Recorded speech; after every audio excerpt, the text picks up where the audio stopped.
할렐루야. 살아계신 하나님의 음성 들으시는 복된 새벽 시간 되시길 간절히 소망합니다.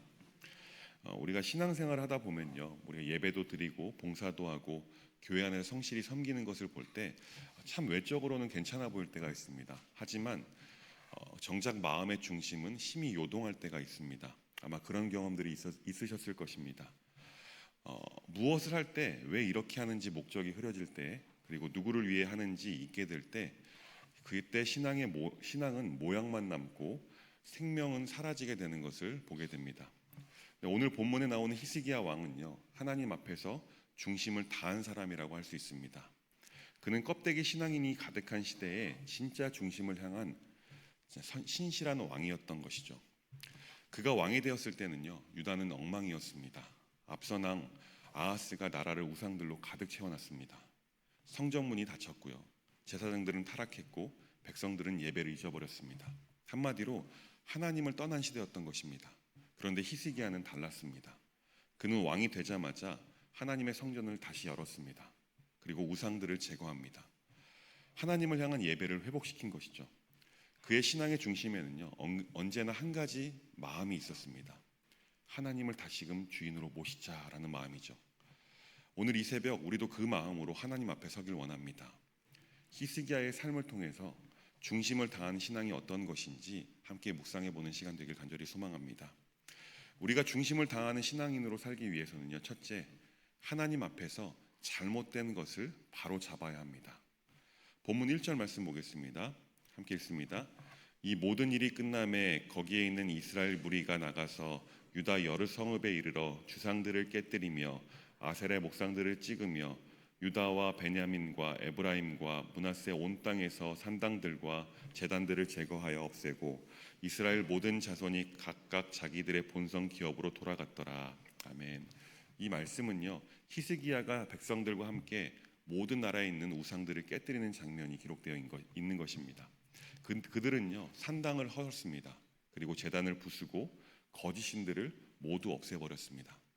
눈으로 보기에는요, 그저 돌과 나무를 부순 일이었지만 사실은 백성들의 마음속에 자리 잡은 우상 숭배의 죄의 뿌리를 뿜는 영적인 개혁이 일어난 것입니다. 히스기야는 알고 있었습니다. 아무리 예배를 드려도 마음 안에 우상이 남아있으면 그 예배는 하나님께서 받으시지 않는다라는 것이죠. 사랑하는 성도 여러분, 우리 안에도 눈에 보이지 않는 우상이 있을 수 있습니다. 눈에 보이는 아세라상은 없지만 돈이, 자녀가, 명예가, 나의 체면이, 나의 자존심이 하나님보다 더 중요해진다면 그것은 우상인 것입니다. 우리가 사실 이 새벽마다 주님 앞에 나와 무릎 꿇는 이유 중에 하나가 우리 안에 있는 그 우상을 날마다 무너뜨리기 위해서여야 합니다. 매일 새벽마다 내 마음의 중심에서 하나님만 높아지도록, 그분만 주인 되시도록 다시 마음을 새롭게 해야 한다는 것입니다. 히스기야는요, 성전을 정결하게 하고 제사장들을 다시 세웠습니다. 그리고 하나님 앞에 예배하는 그 질서를 바로잡았습니다. 그의 개혁은요, 단순히 정치적인 행정이 아니었습니다. 영적인 회복 운동이었던 것입니다. 오늘도 하나님께서 우리에게 질문하십니다. 우리의 삶 속에서 하나님보다 높아진 것은 무엇이냐? 그것을 끊어내고 나를 다시금 주인으로 삼겠냐라고 질문하고 계십니다. 사랑하는 성도 여러분, 오늘 이 새벽에 우리의 마음의 우상들을 다 무너뜨리시길 바랍니다. 그리고 다시금 우리의 마음과 생각, 모든 시선을 하나님께로 돌이키는 은혜가 있길 간절히 소망합니다. 이어서 중심을 다하는 신앙으로 살기 위해서는요, 둘째로 하나님께 드림을 회복해야 합니다. 오늘 본문 5절 이하의 말씀을 보면요, 히스기야가 백성들에게 11조와 헌물들을 드리라고 명령하는 장면이 기록되어 있습니다. 백성들은요, 기쁨으로 자원하여 풍성히 드렸다고 말씀하고 있습니다. 성경은 이렇게 기록합니다. 7절 말씀입니다. 함께 보겠습니다. 셋째 달에 그 더미들을 쌓기 시작하여 일곱째 달에 마친지라. 아멘. 무슨 말씀입니까? 백성들이 기쁨으로 자원하여 풍성히 드린 헌물이 얼마나 많았으면 4달 동안 그 헌물 더미를 쌓았다는 것입니다. 놀라운 일이 일어난 것이죠.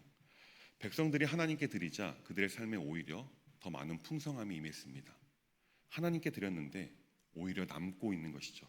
마치 오병이어의 기적을 보는 것 같습니다. 차고 넘치고 있는 것입니다.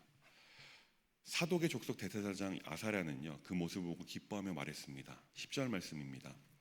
사독의 족속 대제사장 아사랴가 그에게 대답하여 이르되 백성이 예물을 여호와의 전에 드리기 시작함으로부터 우리가 만족하게 먹었으나 남은 것이 많으니 이는 여호와께서 그의 백성에게 복을 주셨습니다.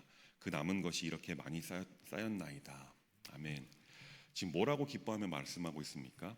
백성이 즐거이 드렸더니 여호와께서 그 백성에게 복을 주셨다는 것입니다. 사랑하는 여러분, 이것이 하나님의 벌칙임을 믿으시기 바랍니다. 하나님께 드리는 자는요, 결코 손해보지 않을 것입니다. 드릴수록 채워지고 나눌수록 풍성해진다는 사실을 믿으시기 바랍니다. 하나님께 드린다는 것은요, 단순히 헌금만을 의미하는 것은 아닙니다. 내 시간, 내 열정, 내 마음, 내 재능을 드리는 것을 말합니다. 이렇게 고백하는 인생을 사는 것이죠. 하나님, 제 인생의 주인은 주님 것입니다. 주님이 제 인생의 주인이십니다. 라고 고백하는 것이 바로 드림의 신앙인만이 할 수 있는 고백입니다. 근데 우리는 종종 이렇게 생각하죠. 지금은 형편이 어려워서요. 시간이 없어서요. 하지만 여러분, 드림은요, 여유가 있을 때 하는 것이 아닙니다. 드림은요, 믿음이 있을 때 가능한 것입니다. 히스기야 시대의 백성들이 그렇게 할 수 있었던 것은요, 그들의 마음 중심이 이미 하나님께로 돌아왔기 때문입니다. 그래서 그들은 억지로가 아니라 기쁨으로 자원하여 드릴 수 있었던 것입니다. 오늘도 하나님께서는요, 기쁨으로 드리는 자를 찾고 계십니다. 고린도후서 9장 7절에 이렇게 증언하고 있습니다. 각각 그 마음에 정한 대로 할 것이며 인색함으로나 억지로 하지 말지니 하나님은 즐겨내는 자를 사랑하시느니라. 아멘. 사랑하는 여러분, 드림은 사랑의 표현임을 기억하시기 바랍니다. 사랑하면 사실 아깝지 않습니다. 사랑하면 기쁘게 드릴 수 있습니다.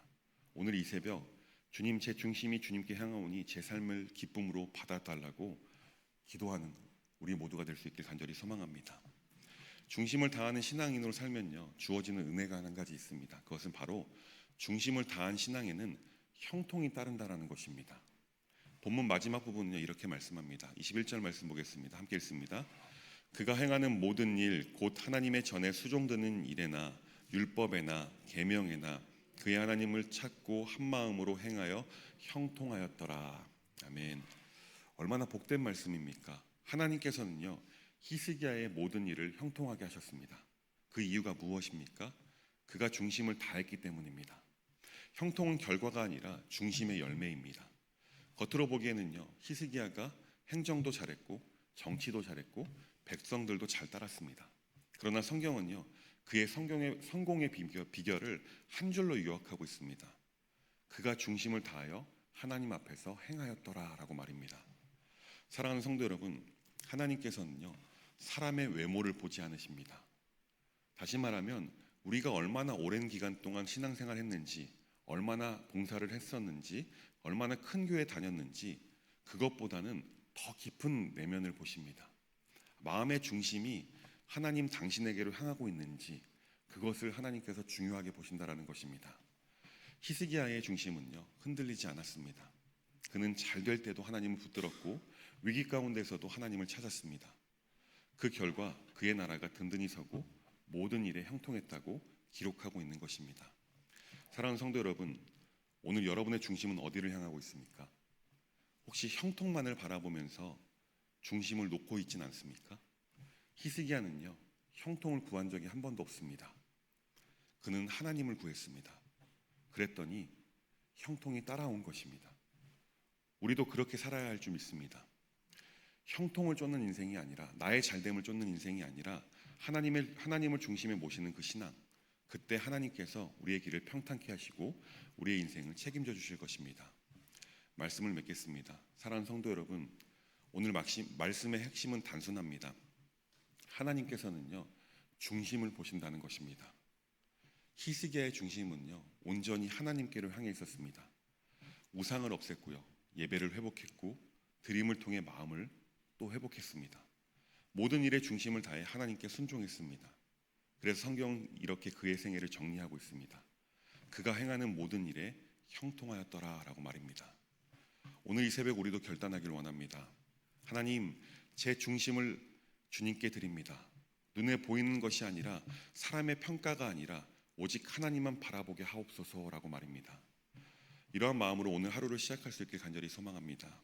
하나님께서는요, 중심을 다해 행하는 자의 길을 반드시 평탄케, 복되게, 형통케 하실 것입니다. 그 은혜가 오늘도 여러분의 가정과 일터 위에, 여러분의 삶 위에 임하길 간절히 소망합니다. 기도하겠습니다. 사랑과 은혜가 풍성하신 하나님, 이 새벽에도 저희를 깨워 주님의 말씀 앞에 서게 하시니 감사드립니다. 히스기야처럼 하나님 앞에서 중심을 다한 신앙인이 되길 원합니다. 우리 마음속에 자리 잡은 모든 우상과 교만을 무너뜨려 주시고 예배가 회복되고 드림이 회복되는 은혜를 허락하여 주옵소서. 겉모양만 신앙인이 아니라 마음 깊은 곳에서 하나님을 사랑하는 참된 예배자로 살게 하여 주옵소서. 우리의 모든 말과 행실, 일터와 가정이 하나님을 향한 중심으로 세워지게 하여 주시고 오늘 하루도 우리의 발걸음을 붙드시고 모든 일 가운데 형통하게 하시되 형통보다 하나님을 더 사랑하게 하여 주옵소서. 복보다 복 주시는 주님을 더 사모하게 하게 하시고 오늘 이 시간 드린 우리의 마음과 시간과 기도를 기억하여 주옵소서. 우리의 중심을 받으시는 하나님께 은혜와 평강으로 가득 채워 주시고 그렇게 하실 것을 믿으며 감사드리며 예수님의 이름으로 간절히 기도합니다. 아멘.